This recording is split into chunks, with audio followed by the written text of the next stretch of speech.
আওয়ামী লীগ হলো হারাম, কিন্তু আওয়ামী লীগের টাকা হলো আরাম, তাই না? আওয়ামী লীগ হারাম, কিন্তু আওয়ামী লীগের লোককে নিজের দলে ঢুকানো, কর্মী বাহিনী বানানো, এটা হলো আরাম। এই চলছে, এই চলবে।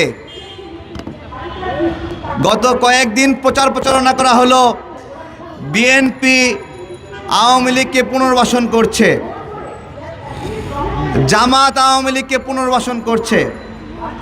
যখন শুনলাম বিএনপি আওয়ামী লীগকে পুনর্বাসন করছে, তখন আমার মনে হলো যেহেতু বিএনপি আওয়ামী লীগের পুনর্বাসন করছে, হয়তোবা এমন হবে বিএনপি এবং আওয়ামী লীগ একজোট হয়ে একই মার্কায় নির্বাচন করবে।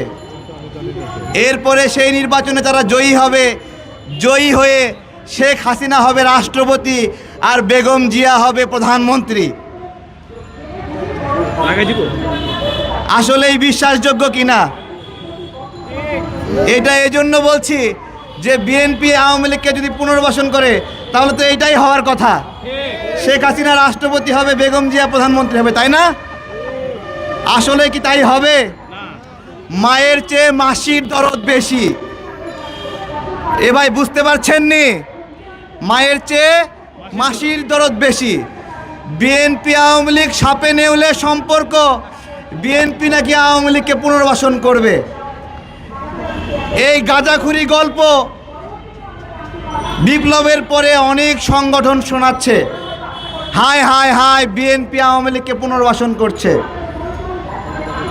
মায়ের চেয়ে মাসি দরদ বেশি না ভাই? হ্যাঁ, সেই মাসিরা হলো বিপ্লবের এখন বাবা হয়ে গেছে। আমার কথা হলো, যখন সংকট আছে তখন কেউ জন্মদানের কথা স্বীকার করে না, বুঝছেন? যে আমি এই বিপ্লবের একজন নেতা, এটা সংকটের সময় স্বীকার করে না, কিন্তু সংকট চলে যায় তখন বিপ্লবের অনেক বাবা হয়ে যায়। বিপ্লবের কত বাবা? বিপ্লবের অনেক বাবা, বিপ্লবের বাবার কোনো শেষ নাই। বাস্তবতা হলো যত দফায় আসুক কোনোভাবে এক দফা যেন না আসে। এরা ছিল এক দফার পাহারাদার, যেন এক দফা কখনো না আসে। এবং যখন আমরা বাড্ডায় আন্দোলন করছিলাম তখন কয়েকজনকে পাঠিয়ে দিয়ে বলেছিল আমরা তো আন্দোলন বন্ধ করছি, আপনারা কার নেতৃত্বে আন্দোলন করছেন? আমি লাঠি দেখিয়ে বলেছিলাম লাঠির ব্যবহার করবো না, এখন থেকে যাবি। আন্দোলন বন্ধ করার জন্য আসছিল, আন্দোলন তো বন্ধ হয়ে গেছে, কিসের আন্দোলন করেন? আমি লাঠি দেখতো, দূর হয় এখান থেকে। আমাদের আন্দোলন বন্ধ হয়ে গিয়েছিল, সেখান থেকে আন্দোলন শুরুর একটা গল্প এইটা। যখন আন্দোলন নতুন করে শুরু করলাম স্টেজের সামনে, আরে ভাই স্মরণ নাই, অনেক ছাত্র আমাদের সঙ্গে আসে নাই, মাত্র 10-12 ছাত্র আসছিল। ছাত্র বানানোর জন্য আমরা কিছু আইডি কার্ডও বানিয়েছিলাম। এই আন্দোলনে অনেক গল্প আছে। যুদ্ধের কোনো সততা নাই, যুদ্ধে যে হবে হোক জয়ী হতে হবে, আমাকে জিততে হবে। ওই জিতার প্রাণপণ সংকল্প নিয়ে আমরা লড়াই করেছিলাম। উদ্দেশ্য ছিল পুরো আকাশ ধোঁয়ায় ছেড়ে দিব, যাতে করে বঙ্গভবন থেকে, গণভবন থেকে ওরা ভয় পায়। গাছের কাঁচা পাতা নিয়ে আগুনের বন্দুক দিয়ে গুলি করেছে। আজকে সেই সন্ত্রাসীদেরকে এখানে বলছে কাউন্সিলর হিসেবে পুনর্বহাল করতে হবে। কত টাকা দিচ্ছে ভাই তোমাদেরকে? তোমাদের কবেকার বন্ধু তারা? কবে থেকে বন্ধু হলো? দেখো, হঠাৎ করে বন্ধুত্ব হয়ে যায়, কাউন্সিলরদের জন্য যুদ্ধ ঘোষণা করতেছে যে কাউন্সিলরদেরকে পুনর্বহাল করতে হবে। কুমিল্লা থেকে এক কাউন্সিলর ফোন দিচ্ছে, বলতেছে ভাই আমি তো আওয়ামী লীগ করি না, আমি অমুক বিরোধী দলের। আমি বললাম আপনি ওই বিরোধী দলের, কিন্তু আপনি নির্বাচন করছেন কেন? তো বলতেছে দল থেকে আমাকে গোপনে বলে দিছিল নির্বাচন করো, সমস্যা নাই। আমি বললাম আপনার দল আমাদেরকে বললো আমরা নির্বাচনে অংশ নেব না, আপনাকে গোপনে গোপনে বলে দিল আপনি ইলেকশনে অংশ নেন। তো দল বেইমানি করলো, আপনি বেইমানি করলেন, কোনটা বলেন তো?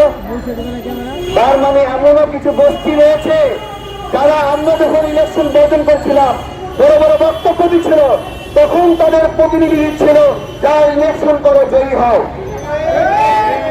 আমাদেরও তো 10-15 জন ছিল অন্তত কাউন্সিলর বানানোর জন্য, আমরা তো দেই নাই। তাহলে এরা কারা সেটাও নির্ণয় করতে হবে। ভিতরে ভিতরে কাউন্সিলর দিয়ে বাইরে বাইরে বলেছে আমরা নির্বাচন বর্জন করলাম। আমি ধন্যবাদ জানাই যারা এই নির্বাচন বর্জনে অংশ নিয়েছিলেন। একটা কথা বলি, যে কাউন্সিলররা নির্বাচনে অংশ নিয়েছিল তারা দলের আদেশ মেনে নির্বাচনে অংশ নিয়েছিল না আদেশ অমান্য করে? যখন জনাব তারেক রহমান লন্ডন থেকে বললেন কেউ ইলেকশনে অংশগ্রহণ করবে না, এইটা মানা তার জন্য জরুরি ছিল, তাকে জরুরি ছিল না? লোক সংবরণ করতে পারে নাই। জামাতের একজন কাউন্সিলর লোক সংবরণ করতে পারে নাই, বিএনপির একজন কাউন্সিলর লোক সংবরণ করতে পারে নাই। এখন আসে পরিচয় দিয়ে বলছে আমি তো বিএনপি করতাম। আমি বললাম আপনি বিএনপি করতেন, আপনাকে বহিষ্কার করছে না? জামাত করতেন, বহিষ্কার করছে না? তাহলে আপনি সেই পরিচয় দিয়ে কাউন্সিলর পদ বহাল চান কেন? তারা একটা যুগ তুলছে স্বতন্ত্র। আমি বলছি স্বতন্ত্র যারা বিরোধী দল করেও এই নির্বাচনে অংশ নিচ্ছে তারা আওয়ামী লীগের চেয়েও বড় ক্ষতি করেছে।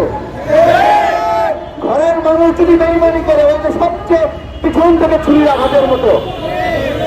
আমাদের স্পষ্ট কথা, এই আওয়ামী সময়ে নির্বাচনে অংশ নেওয়া কাউন্সিলর থেকে আমরা পুনর্বহাল করতে দেব না। এরা আওয়ামী লীগের সময় বেনিফিট নিছে, এখনো এসে বেনিফিট নিতে যাচ্ছে। এখন টাকা হয়েছে দুঃখজনক। সুন্দর সুন্দর বক্তব্য দাও, আমরা বক্তব্য শুনে ফিদা হয়ে যাই, দেখি কাউন্সিলরদের হয়ে বাজি দেওয়া আদায় করছে। লজ্জা এবং ঘৃণা আপনাদের প্রতি, ঘৃণা। এবং গতকালকে একজন বলছে সে নাকি বেগম জিয়াকে জেল থেকে বের করছে।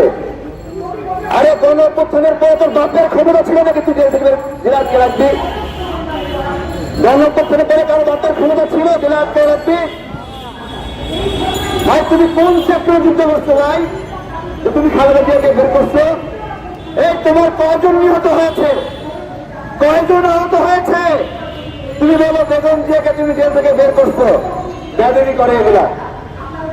দেশের মানুষ কে এরা ভোদাই খাবে, ভোদাই, যে যা খাওয়াবে তাই খাবে।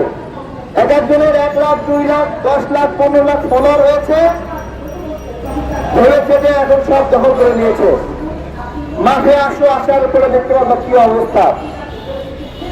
আপনারা ন্যায় অন্যায় সব দেখেছেন, সব বুঝেছেন যে কারা কি চায়। সারাক্ষণ আওয়ামী লীগ নিষিদ্ধ চায়, আওয়ামী লীগ নিষিদ্ধ চেয়ে পাগল হয়ে যায়। মূলত এই নিষিদ্ধ কেন চায় জানেন? আওয়ামী লীগের ওই কর্মীগুলো তার দরকার, আওয়ামী লীগের টাকা তার দরকার। এই জন্যই বলছিলাম আওয়ামী লীগ নিষিদ্ধ হলে তার সুবিধা হয় দল বড় করতে, দল বড়তে সুবিধা হয়। তা আওয়ামী লীগ হারাম, আওয়ামী লীগের টাকা কেন হারাম, এটাই জিজ্ঞাসা করছি।